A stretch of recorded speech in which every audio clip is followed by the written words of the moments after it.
को लगता है कि भगवा रंग का कपड़ा पहन रहे हैं मुख्यमंत्री योगी आदित्यनाथ, इसलिए इन्वेस्टमेंट नहीं आ रहा है, भगवा छोड़ दे मॉडर्न बन जाए?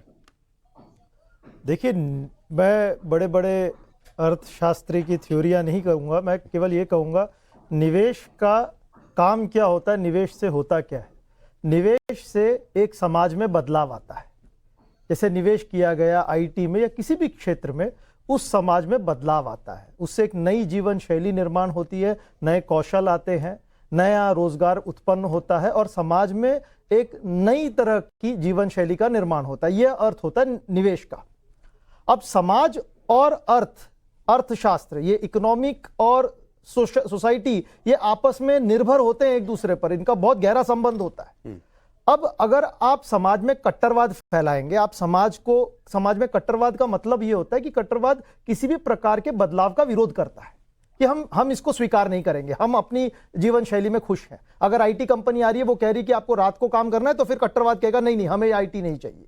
अगर वो कोई नया आइडिया, नई फिलॉसफी, नया संस्कृति निर्माण करती है, उसका विरोध करेगा। तो बात यह है कि अगर आप आधुनिकता चाहते हो, आप आधुनिक क्षेत्र चाहते हो, आप आधुनिक निवेश चाहते हो और आप सोचते हो कि समाज जो है कट्टरवाद, रूढ़िवादी समाज रहे, तो ऐसा संभव नहीं है। तो आपको लगता है कि स्टेटमेंट ठीक था मुख्यमंत्री योगी आदित्यनाथ को, भगवा नहीं पहनना चाहिए? तो कहूंगा, मतलब भगवा से इतना बैर है लोकेश जिंदल? बात भगवे की नहीं है।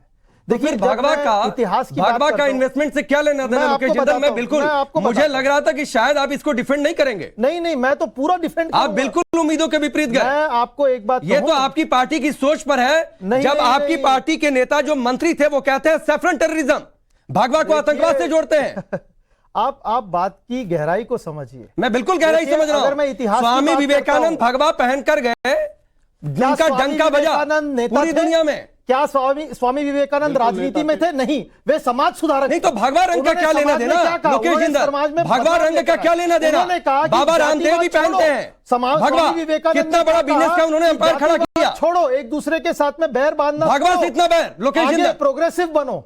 भगवे से बैर नहीं है, भगवेधारी जो सोच रखते हैं उससे बैर है, कट्टरवाद से बैर। तो फिर क्या सोच थी चिदंबरम और शिंदे की? क्या सोच थी जब देश की संसद में उन्होंने कहा था भगवा आतंकवाद शब्द का जिक्र किया था? की अगर मैं बात करता हूं, नाथ संप्रदाय में खुला लिखा हुआ है कि किसी भी प्रकार के नाथ संप्रदाय मुनि का राजनीति या अर्थशास्त्र से कोई लेना देना नहीं होगा। लेकिन आज क्या हो रहा है?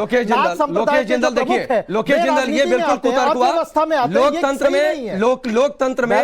लोकतंत्र में जिसको जनता चुनती है वो सीएम या पीएम या फिर विधायक या सांसद बनता है। सर, लोग इतिहास में हमने देखा, ये आप खुलकर भगवा विरोध पर आ चुके हैं। लोकेश जिंदल, आप खुलकर भगवा विरोध पर आ चुके हैं। जर्मनी ने क्या किया मैं खुलकर कहूंगा, मैं इस चीज का विरोध करता हूं। देखिए, भगवा हमारे लिए बहुत, इसका एक स्पिरिचुअल महत्व है। अगर मैं भगवा धारक की बात करता हूं, मतलब भगवाधारी आपके हिसाब से भगवाधारी इस देश में किसी राज्य का मुख्यमंत्री और इस देश का प्रधानमंत्री नहीं हो सकता है। देखिए, छोड़ देना चाहिए। अगर मुनि होते हैं, ऋषि होते हैं, वे दूसरे को एक मोक्ष की राह बताते हैं। भगवाधारी राजनीति या अर्थव्यवस्था में नहीं आते। नहीं लोकेश जिंदल, ये आपकी संकीर्ण मानसिकता है। अरविंद सिंह, देखिए राकेश जी, मैं तो उम्मीद कर रहा था कांग्रेस के जो प्रतिनिधि यहां पर हैं कि भगवा को टारगेट करके जो टिप्पणी की गई है उसकी निंदा करते। व्यक्ति की अपनी पसंद है चाहे जो रंग पहने, और योगी आदित्यनाथ जी तो नाथ संप्रदाय के एक सन्यासी हैं और नाथ संप्रदाय के प्रमुख हैं, तो वो भगवा रंग पहनते हैं। इसे कांग्रेस का एक नेता हुसैन दलवाई उनके भगवा रंग पे कमेंट करता है और यहाँ जो कांग्रेस के प्रतिनिधि उपस्थित हैं वो उसका समर्थन करते हैं। ये शर्मनाक है। राकेश जी, केवल हिंदुओं के रंग पर, हिंदुओं के मानक बिंदुओं पर और हिंदू संतों पर ही कोई टीका टिप्पणी कर सकता है? क्या कांग्रेस के नेता की किसी की हैसियत है कि किसी अन्य धर्म पर, या मैं नाम लेकर कहूं तो इस्लाम पर ये टिप्पणी करेंगे? कदापि नहीं करेंगे। कांग्रेस का इतिहास रहा हिंदुओं को अपमानित करना, हिंदुओं को शर्मिंदगी दिखाना, और इसका उदाहरण 1947 से लेकर आज तक है।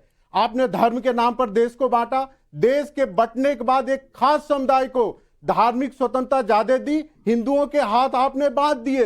राम जन्मभूमि पर आपका रवैया पूरे देश ने देखा, और शहबानों के केस में जब इस देश का सर्वोच्च न्यायालय फैसला दिया तो कांग्रेस को यह लगा कि एक मुस्लिम धर्म के ऊपर कैसे सर्वोच्च न्यायालय टिप्पणी कर सकता है, उसकी हैसियत क्या है, तो आपने सर्वोच्च न्यायालय के निर्णय को भी पलट दिया। ये बहुत शर्मनाक बात है। किसी के रंग पर और किसी के धर्म पर, किसी के पंथ पर टिप्पणी करने से बचना चाहिए। ठीक है। दूसरा, आलोक जी कह रहे थे कि नाथ संप्रदाय में लिखा है कि उसके सन्यासी को क्या करना चाहिए। मुझे लगता है कांग्रेस को माफी मांगना चाहिए। नाथ संप्रदाय का सन्यासी कैसा रहेगा, कैसा नहीं रहेगा, इसको तय करने के लिए नाथ संप्रदाय सक्षम है। उसको कांग्रेस के प्रतिनिधि से और कांग्रेस के प्रवक्ताओं से सीखने की जरूरत नहीं है। ठीक है, ठीक है। मैं लोकेश भाई आप जवाब दीजिएगा, लेकिन प्रेम कुमार ने अभी तक कुछ नहीं बोला है।